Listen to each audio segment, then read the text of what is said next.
She never imagined that one mistake at a hotel front desk would expose everything people had spent years getting wrong about her. The moment the receptionist said, "I'm sorry, we only have one room available," the air around her seemed to collapse. Not because of the bed. Not because of the awkwardness. But because of the quiet, familiar judgment she felt settle onto her shoulders. The same judgment she had carried her entire life. She stood there, clutching her travel folder, dressed in a modest blazer that had already wrinkled from the long flight, while the man beside her looked every inch like someone who belonged anywhere he walked. Her boss. Ethan Cross. CEO. Billionaire. Media favorite. The man whose presence could silence a room without effort. And her? Just the assistant. At least that's what everyone thought. The hotel lobby shimmered with luxury. Marble floors. Crystal chandeliers. Guests who spoke softly and moved like they owned the air around them. The receptionist's eyes flicked from Ethan's tailored suit to her scuffed heels and budget handbag. The look was subtle, but she knew it well. She always did. Ethan didn't raise his voice. He never did. His calm was far more intimidating than anger. "There must be a mistake," he said evenly. "We booked 2 rooms." The receptionist swallowed. "There's a major conference in the city. Every hotel is fully booked. This suite is the only accommodation left. 1 suite. 1 bed." The woman hesitated, then added almost apologetically, "We can bring extra pillows." Heat crept up her neck. She opened her mouth to insist she would find another hotel, another solution, even if it meant sleeping in a chair somewhere, but Ethan spoke first. "It's late," he said. "We'll manage." She turned toward him in surprise. "Sir, I can." "We," he repeated gently but firmly. That word hit her harder than she expected. "We." They rode the elevator in silence. Her reflection stared back at her in the mirrored walls, tired eyes, controlled posture, the practiced calm of someone who learned long ago not to take up too much space. She remembered her mother's voice from years ago. Work twice as hard. Speak half as much. Never assume kindness. The suite door opened into something out of a magazine. Floor-to-ceiling windows. Soft lighting. A king-size bed centered like an unspoken problem. Her stomach tightened. "I'll take the couch," she said quickly. Ethan removed his jacket and placed it neatly on a chair. "No." She frowned. "Sir." "Stop calling me that," he said quietly. "Not tonight." She froze. He continued, "You've been on your feet for 14 hours. That couch is decorative torture." "I'm fine," she insisted. "I don't need." He looked at her then. Really looked at her. Not as an employee. Not as a name on an org chart. As a person. "You don't always have to be," he said. Something in her chest cracked. They settled into an agreement neither fully understood. Distance. Respect. Clear boundaries. 2 people sharing space without crossing lines. Yet when the lights went out and the city hummed beyond the windows, she lay awake staring at the ceiling, her mind racing. She thought about the way people spoke over her in meetings. About the credit others took for ideas she built. About the assumptions, that she was lucky to be there, that she should be grateful for scraps. She thought about Ethan Cross. The man the world believed was untouchable. And she wondered if he had any idea how invisible she had felt standing beside him in that lobby. Morning came softly. Too softly. Warmth surrounded her. Her eyes opened slowly and her breath caught instantly. She wasn't on her side of the bed. She was against him. Her head rested on his chest. His arm lay loosely around her back, protective without intention. His breathing was slow, deep. Real. For a moment, panic surged, but then something else followed. Safety. She had not felt that word in a very long time. Ethan stirred.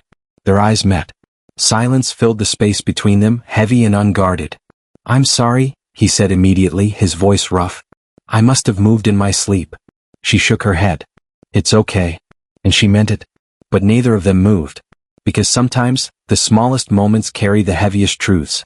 And neither of them knew yet that this night, this single bed, would soon force the world to see her for who she really was. Ending line. That morning, lying beside the most powerful man in the room, she had no idea that soon everyone else would be forced to realize she was never powerless at all. By the time they returned to the office, the world had already decided who she was. The elevator doors opened onto the executive floor, and conversations dipped the moment she stepped out behind Ethan. Eyes followed her, not openly, not boldly, but with the kind of curiosity that carried assumptions like fingerprints. She felt it in the pause, in the way smiles tightened, in how whispers waited until she passed. She walked 2 steps behind him as she always did. Head high. Shoulders straight. Calm expression carefully practiced over years of being underestimated. Nothing had changed. Except everything had. The first meeting of the day was already tense. Senior executives filled the glass-walled conference room, laptops open, coffee untouched. The international hotel project, the very reason for the trip, was on the agenda. Millions were on the line. Reputations too. She took her usual seat near the end of the table. Not at the head. Not where decisions were made. Ethan stood, commanding attention with quiet authority. "Before we begin," he said, "I want to acknowledge the outstanding work that went into the investor presentation." Her heart lifted for half a second. Then sank. "But," he continued, "there have been concerns raised about the direction of our branding strategy." The room shifted. A senior director leaned forward. "With respect, Ethan, that strategy was risky. Very ambitious." Another voice followed. "Too bold. Too emotional." Someone laughed lightly. "Not exactly luxury market safe." Her hands curled beneath the table. She recognized her work in every criticism. Not once did anyone say her name. Ethan's gaze flicked to her, just briefly. A question in his eyes. She didn't look away. "Who approved the final campaign?" someone asked. The room went quiet. She felt it then. The familiar tightening in her chest. The moment she'd learned to fear. Ethan said calmly, "I did." The pause was sharp. A few surprised looks. A few relieved ones. Of course he did, they assumed. Because someone like her wouldn't. The meeting moved on, but something inside her hardened. By noon, the rumors had found their voice. She heard them near the coffee machine. She got lucky. She's close to him, that's obvious. Pretty convenient timing, don't you think? Some people know how to position themselves. She poured her coffee without reacting. She had learned long ago that defending yourself in a room that already judged you was like shouting into a storm. Later that afternoon she was summoned. Not to Ethan's office. To Human Resources. The email was polite. Neutral. Cold. Her pulse stayed steady as she walked down the hall, heels echoing against the floor. Inside the HR room sat two executives she barely knew. A folder lay open on the table. "We've received concerns," one of them began, folding their hands. "About professionalism." Her jaw tightened slightly. "Specifically," the other added, "about boundaries during the recent business trip." There it was. She breathed in slowly. "I followed company protocol," she said evenly. "Every decision was documented. Every interaction was professional." They exchanged a look. "Still," the first said, "perception matters. And optics can be complicated." Optics. That word had haunted her entire career. "Is there a formal complaint?" she asked. "No," they admitted. "But we felt it necessary to remind you of your position." Her position. She nodded once. "Understood." When she stood to leave, the second executive added, almost kindly, "You should be careful. Opportunities like this don't come often." She smiled politely. They had no idea. That evening she stayed late. The office emptied. Lights dimmed. Screens went dark. She remained. Not because she had to. Because she wanted to. She opened a folder on her laptop, one she never shared. One she had built quietly, patiently over years. Market data. Acquisition patterns. Offshore investments. Shell companies that weren't shells at all. The real story behind the industry. Behind Ethan Cross's biggest competitor. Her fingers moved confidently, pulling up projections that contradicted everything the board believed. She wasn't guessing. She knew. Because before she was an assistant, before she learned to make herself small, she had been something else entirely. A strategist. An investor. A woman who once walked away from power when it became unsafe to hold it. Footsteps echoed. She didn't flinch. Ethan stopped in the doorway, surprise flickering across his face. "You're still here." "So are you," she replied. He stepped closer. "HR spoke to you." It wasn't a question. "Yes." "I'm sorry," he said quietly. "I didn't know they would." "They always do," she said gently. He studied her. "You're not angry." "I've learned anger wastes energy." Pause. "You could have told me," he said. "About what they said. About the pressure." She finally looked up at him fully. "And have you defend me?" He didn't answer. She closed her laptop slowly. "Ethan, how many times have you walked into a room and been doubted?" He frowned. None," she finished softly. "Not like this." Silence stretched between them. "I didn't build my career by being fragile," she continued. "I built it by being prepared." For what? For moments like this. He searched her face. You're not who you pretend to be, are you? A small smile touched her lips. No, she said. I'm not. Outside, the city glowed unaware. Inside, the balance of power had already begun to shift. The room was full when they finally tried to break her. The quarterly strategy summit was the kind of event people dressed for days in advance. Press observers, board members, outside partners. Everyone who mattered, everyone whose opinion could elevate a career or quietly end one. She stood near the edge of the conference hall, tablet in hand, posture composed, expression neutral. To anyone watching, she looked exactly like what they expected her to be. Support staff. Behind the scenes. Invisible. Ethan took the stage to open the session. His voice carried confidence, authority, calm control. As always, the room leaned toward him. But today something was off. She could feel it. He reached the section on future acquisitions, the same projections she had warned him about the night before. The ones built on surface data, not the deeper financial currents she alone had traced. A board member interrupted. Before we continue, the man said, adjusting his glasses, I believe there's an issue that should be addressed. The room stilled. Ethan's jaw tightened almost imperceptibly. Go on. The man gestured toward her. There have been questions raised about the integrity of some of the preparatory work for this presentation. Her pulse didn't spike. It slowed. What kind of questions? Ethan asked. Concerns about authorship. About influence, the board member said carefully. And whether certain individuals may have overstepped their role. Every head turned toward her. Heat crept up her spine, but she didn't lower her gaze. Someone else spoke. To be blunt, it appears decisions may have been shaped by someone without the appropriate authority. A ripple of murmurs followed. She understood the move instantly. They weren't just questioning her work. They were erasing it. Ethan opened his mouth to respond, but another voice cut in, smooth, confident, familiar. A man stood near the back of the room, hands casually clasped behind him. She recognized him immediately. Daniel Roth. Investor. Industry favorite.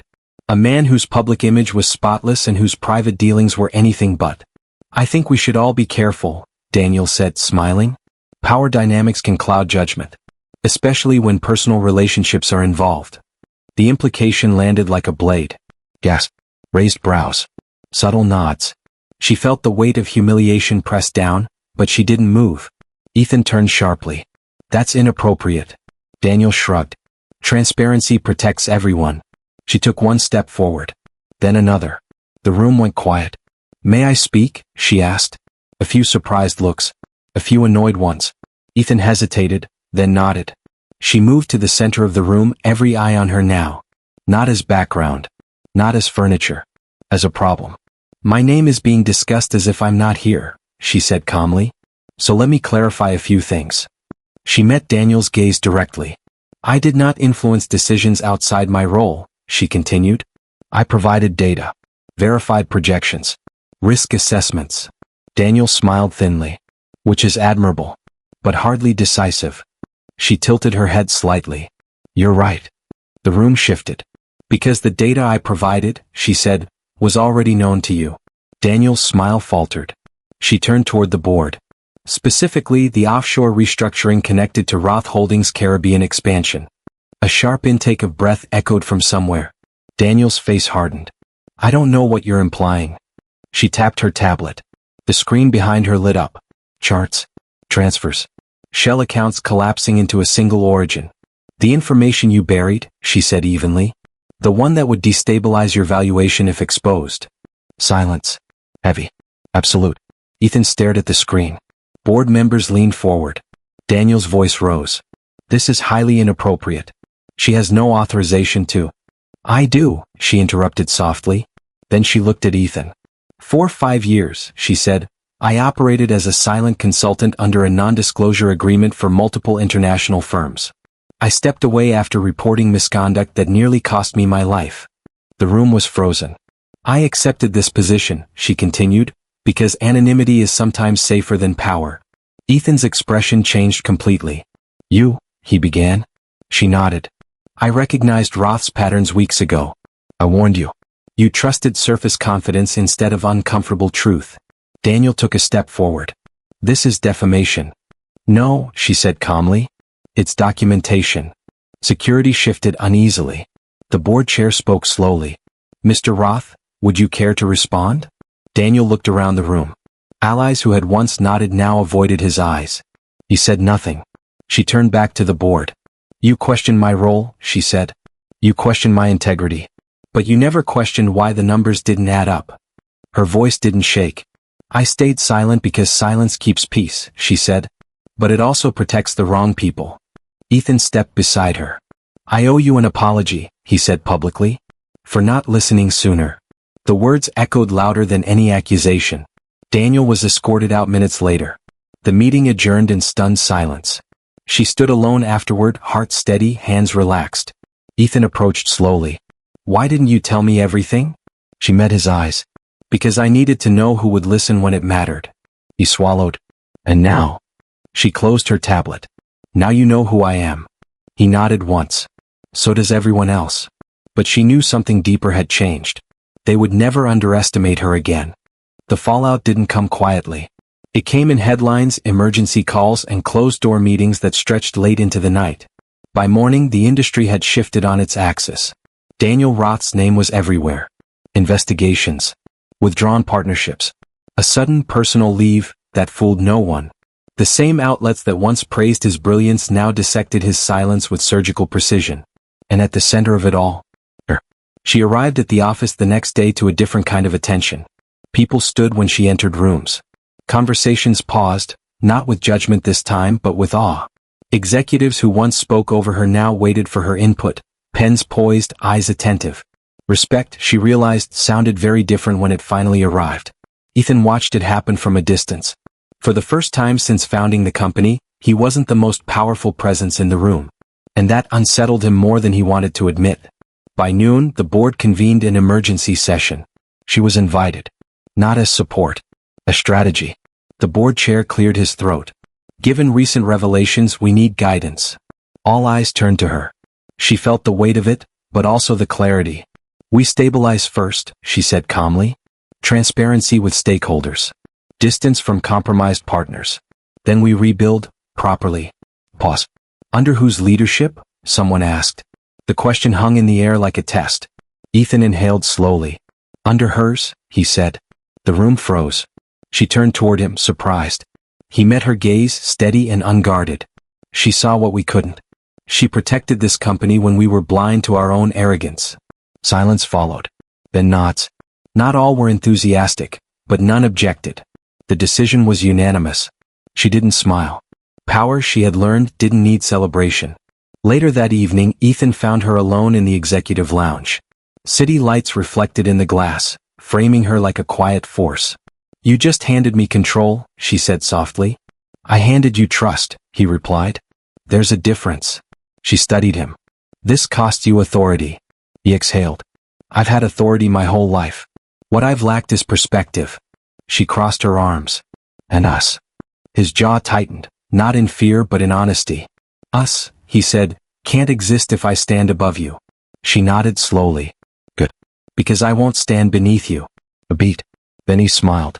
Not the polished CEO smile. A real one. The media storm peaked 3 days later. A press conference. Cameras. Questions sharpened like knives. Ethan stood at the podium, but he didn't answer first. She did. She spoke of ethics. Of accountability. Of the cost of silence. She spoke not as a victim, but as a professional who refused to be erased. When a reporter asked, why stay invisible for so long? She answered simply. Because sometimes survival looks like silence, until safety looks like truth. The room erupted. Applause. Headlines rewritten. That night she packed her things slowly. Not because she was leaving, but because she was choosing. Ethan watched from the doorway. Are you staying? He asked. She turned. That depends. On what? On whether this company truly changes, or just pretends. He nodded. Then help me change it. She stepped closer. Not into his shadow, but beside him. The final test didn't come with cameras. It came quietly. A sealed envelope waited on her desk one morning, heavier than paper should feel. Inside was an offer from an international firm, one that knew exactly who she was, what she had done, and what she was worth. The salary was staggering. The authority absolute. The freedom undeniable. No glass ceilings. No whispers. No need to prove anything ever again. She sat back in her chair and stared out at the city. For the first time in years she didn't have to stay. Across the building, Ethan stood in his office, watching the skyline from a different angle. He hadn't slept much since the press conference. Not because of stress, but because he understood what was coming. Power recognizes power. And it never stays unchallenged. That afternoon she asked him to meet. Not in the boardroom. Not behind glass walls. On the rooftop. Wind brushed past them as the sun dipped low, painting the city in gold and shadow. I received an offer, she said simply. He nodded. I assumed you would. It's everything I walked away from years ago. And everything you deserve. She turned to face him. You're not going to ask me to stay? He didn't hesitate. No. That surprised her. You built something here, he continued. And you don't owe it to anyone, not even me, to sacrifice your future. She searched his face. Even if it costs you? He met her gaze fully. If my success depends on someone else shrinking, then it was never success. Silence settled between them, not heavy, not tense. Honest. Later that evening, the company gathered for a final announcement. Employees filled the atrium. Nervous, curious, hopeful. Ethan stepped forward, but once again he didn't speak first. She did. She spoke about accountability becoming culture. About leadership that listens. About systems that don't punish people for being unseen. Then she made her decision. I'm staying, she said. Gasp. Applause. Tears. But not as an assistant, she continued. Not as an exception. I'm staying as proof of what happens when we stop confusing humility with weakness. Ethan stepped beside her. Not ahead. Not above. Beside. The following months rewrote the company's identity.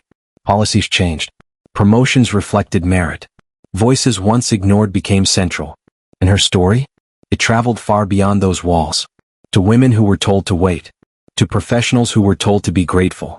To anyone who had ever been made to feel small to make others comfortable. One evening, long after the building emptied, she and Ethan stood again by the windows. You know, he said quietly, they'll always remember you as the woman who dismantled an empire without raising her voice. She smiled. I hope they remember something else too. What's that? That respect isn't earned by power, she said. It's revealed by how we treat those we think have none. He reached for her hand not as a boss. Not as a savior. As an equal. And for the first time, the world didn't misunderstand her.